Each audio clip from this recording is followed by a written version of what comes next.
大家好，我係嘉里。喺我身後，尋日發生咗一單大新聞，可能會徹底改變未來10年嘅世界格局。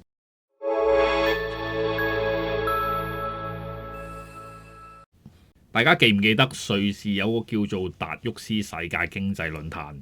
就喺每年嘅1月，一大班世界級富豪、國家領袖坐住私人飛機飛上去雪山，一邊飲住香檳，一邊教全世界嘅普通人要環保、慳電、少用暖氣嘅嗰個聚會呢。以前呢個地方成日講大愛、講全球化、講乜嘢普世價值。不過喺今年2026年，個氣氛就完全唔同晒。點解呢？就因為美國總統 Donald Trump 走咗去踩場，佢一上台冇同你客氣，直接咁樣講 ：So many friends, a few enemies. To be back in beautiful Davos, Switzerland, and to address so many respected business leaders, so many friends, few enemies. 而且係一啲面都冇留俾歐洲，話明歐洲係行緊錯路。佢喺演講入邊唔單止數臭歐洲嘅環保政策係一個騙局，仲要拋出一個令到歐洲人背脊發涼嘅概念，佢要重啟門羅主義。咁乜嘢叫做門羅主義呢？簡單嚟講，就係1823年美國第5任總統門羅所講嘅一套外交政策，有3個重點。第一，歐洲各國唔准殖民美洲。第二，美國唔會理你歐洲內部嘅事務。第三，如果你歐洲夠薑喺南美或者北美搞殖民或者插手政治，美國就會當你係敵人。講到尾就係話美洲係美洲人嘅美洲，美國要喺西半球做老大，唔會再理會一啲冠冕堂皇嘅國際秩序。冷戰之後，美國係變得好積極咁樣去參與國際事務，但係去到而家，Donald Trump係推出2026年版本嘅門羅主義，美國陸續退出咗一啲國際組織，仲要毫不掩飾咁樣加大對美洲嘅掌控。我諗大家一定想像唔到，去到2026年一開年，你打開新聞就見到美洲特種部隊好似拍 Mission Impossible 咁樣，直接殺入委內瑞拉，捉走咗總統馬杜羅返美國受審。轉個頭，美國白宮又話要強行買起丹麥嗰個格陵蘭島，唔賣嘅話，成個歐洲多國都要加徵關稅，直接同你反面。Donald Trump 2.0上任嗰陣，佢嘅豪言係包括吞併格陵蘭島，將加拿大變成美國第51個州，墨西哥灣改名做美國灣，仲想重奪巴拿馬運河嘅控制權。當時好多人都以為佢講笑，點知去到而家呢一刻，似乎係一一正在實現。咁到底發生咗啲乜嘢事？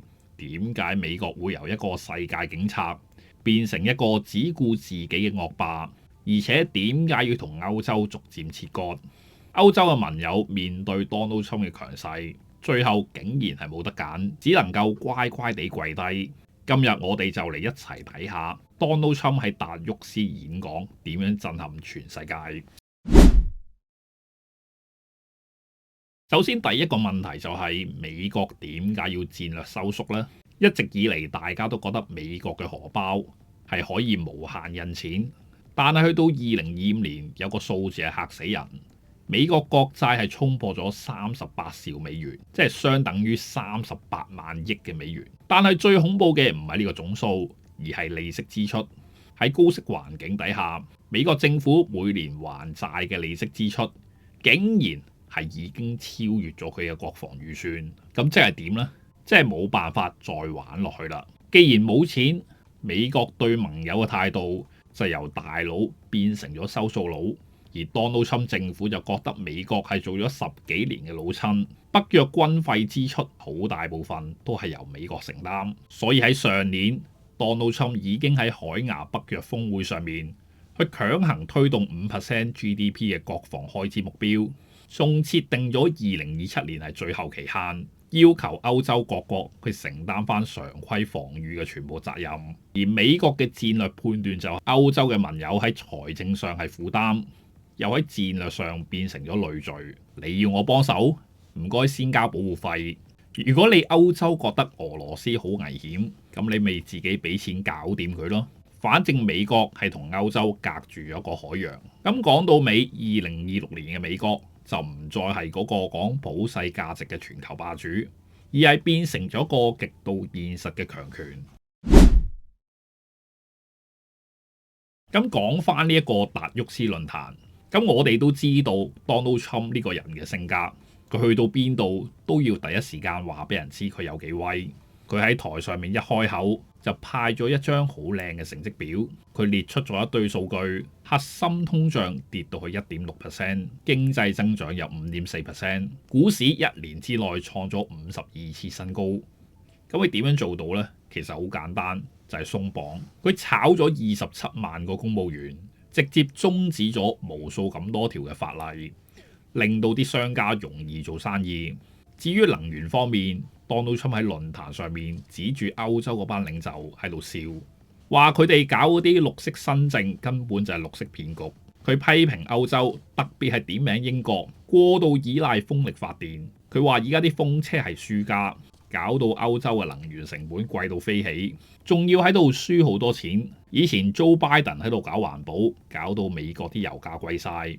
Donald Trump 重新上場之後，即刻瘋狂去開採石油同埋天然氣，即係 drill baby drill。咁結果係點樣呢？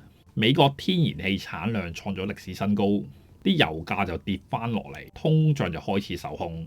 佢仲特別提到一樣嘢，核能。佢嘅思維其實就好簡單，而家係 AI 人工智能時代，而發展 AI 要用好多電力，所以佢就批准科技公司去自己起核電廠。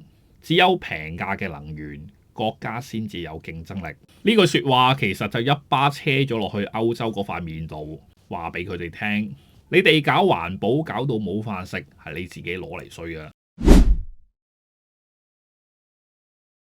咁好啦，經濟只係一個前菜。Donald Trump 今次演講嘅重點核心就係外交政策嘅大轉向。Donald Trump 認為美國呢10幾年都做錯咗，美國走去中東打仗，走去歐洲做保鏢，結果自己個後花園着火。佢認為美洲國家同其他國家合作，例如喺秘魯起港口、喺阿根廷買礦產，呢一啲嘅行為喺佢眼中就係踩過界。美國發現關鍵礦產同埋稀土都唔係由自己控制，關鍵藥物生產又全部外判晒出去，所以美國要重新將西半球變成咗一個封閉堡壘。呢個就係佢所講嘅新門羅主義，要重新鞏固翻美國喺西半球嘅絕對話事權。而 Donald Trump 喺演講入邊特別提到委內瑞拉，以前美國話委內瑞拉嘅總統係獨裁，要制裁佢。佢哋由委內瑞拉攞咗5000萬桶石油。大家可能都知道，根據國際公認嘅數據，委內瑞拉已經係超越咗沙特阿拉伯，成為咗全球石油儲存量最多嘅國家。美國雖然因為頁岩油革命成功而成為咗全球最大嘅產油國，但係佢哋產出嘅係輕質原油，而委內瑞拉蘊藏嘅主要就係重質原油。咁簡單嚟講，輕質原油就係攞嚟賣嘅，簡單嘅蒸餾就已經提取到好多嘅汽油，而重質原油就用嚟煉嘅，要經過好貴同埋好複雜嘅深度加工設備，先至可以產出更多嘅柴油、航空煤油以及鋪路用嘅瀝青。美國係一個以貨車運輸為主嘅國家，極度依賴柴油。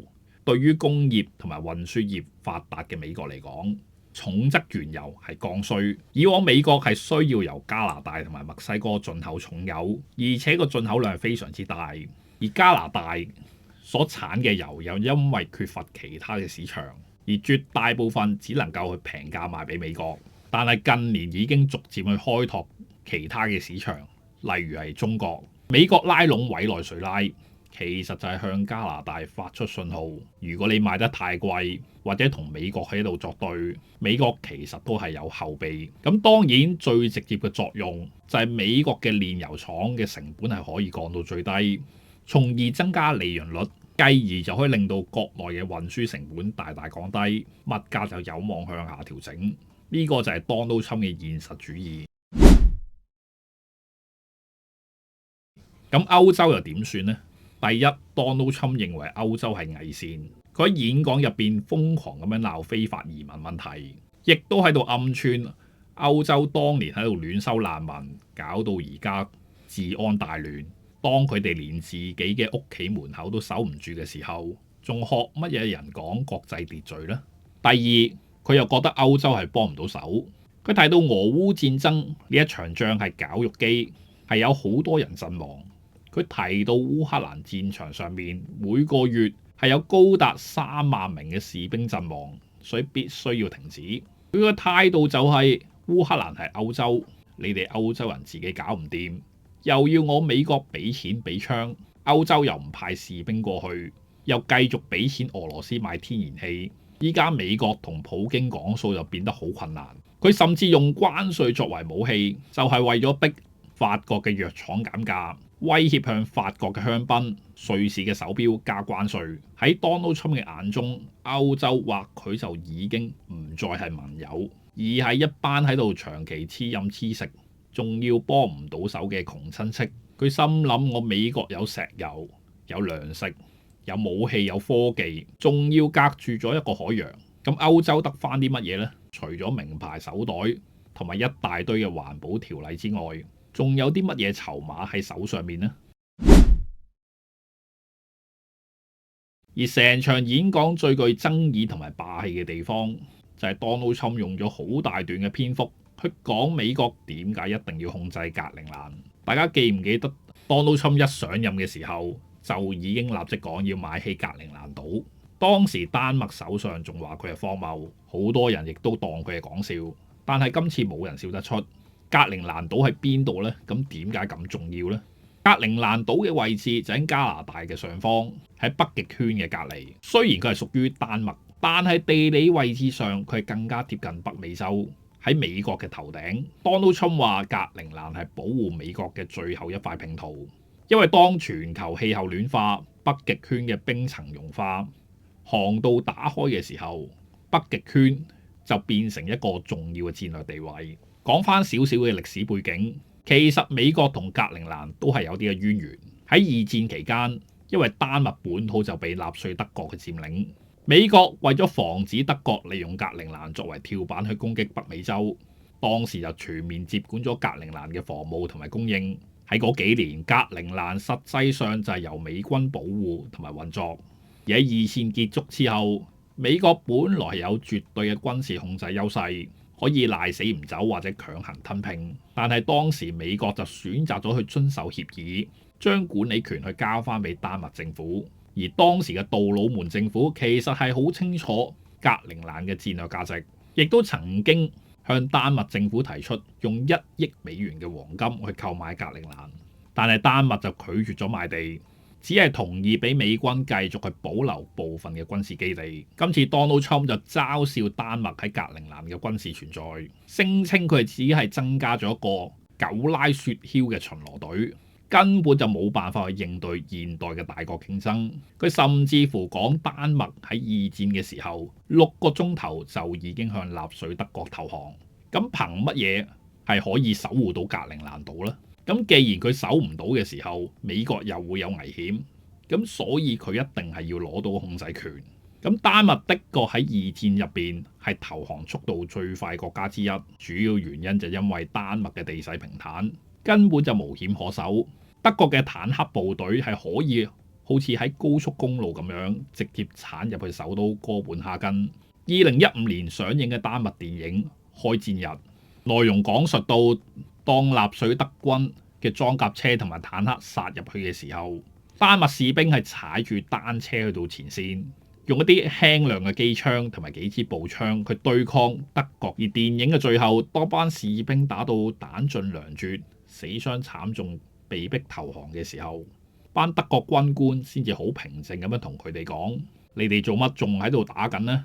你哋個政府幾個鐘頭前已經投咗降㗎咯喎！咁喺歷史上，丹麥軍隊當日嘅陣亡，好大部分都係發生咗喺政府決定投降之後。而喺達沃斯論壇之後，Donald Trump就宣布同北約秘書長呂特達成咗一個框架協議，美國就會暫停原本要徵收歐洲多國嘅10% 關稅，換取咗北約同意美國喺格陵蘭有特殊地位。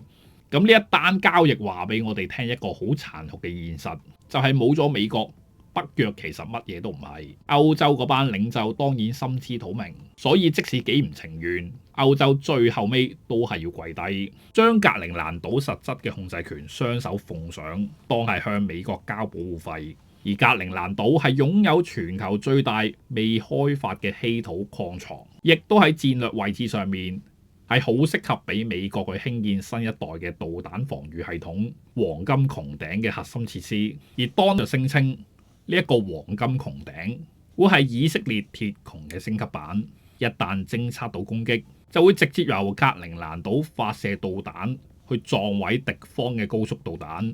而嗰啲嘅殘骸亦都只會跌落去北極海或者冰原，而唔會喺美國嘅城市頭頂爆破。咁講到嚟呢度，大家應該逐漸去明白特朗普嘅門羅主義2026到底係乜嘢嘅一回事。以前美國做世界警察係因為佢覺得美國喺世界上已經冇任何嘅其他競爭對手，逐漸變成咗一個世界大同，希望世界其他地方變得更加之美好，而管好呢個世界對美國係有利。但係去到今時今日，美國嘅債務已經唔容許呢個遊戲繼續玩落去。結果 Donald Trump 上台之後，就覺得與其繼續花錢去幫人，例如繼續俾錢一啲嘅 NGO， 咁倒不如去提升美國嘅實力同埋控制能力。至於歐洲，喺 Donald Trump 嘅劇本入邊，歐洲再唔去改變就注定係輸家，因為佢哋過分理想化，放棄咗能源自主，放棄咗國防，結果而家只能夠睇其他個國家面色做人。歐洲攬住一大堆嘅歷史包袱，包括昔日帝國嘅光榮、自我感覺良好嘅過分理想化、追求極致環保嘅一個巨嬰，但係身體就非常之誠實。佢哋懼怕俄羅斯，因為俄羅斯提供天然氣；佢哋懼怕中國，因為要向中國求訂單，需要中國市場。佢哋懼怕美國，因為需要美國作出軍事保護。佢哋懼怕中東，要去求中東油王投資歐洲，兼且又要俾幾百萬嘅難民去湧入，令到歐洲脆弱嘅福利制度係面臨崩潰。呢個世界就已經係變咗，而家係講求實力、講求資源、講求地盤嘅一個赤裸裸生存遊戲。好啦，今日就講到呢度。如果你認為呢條影片係可以幫你去更加了解最新嘅國際形勢，記得就俾個 like 同埋 share 俾你嘅朋友。拜拜。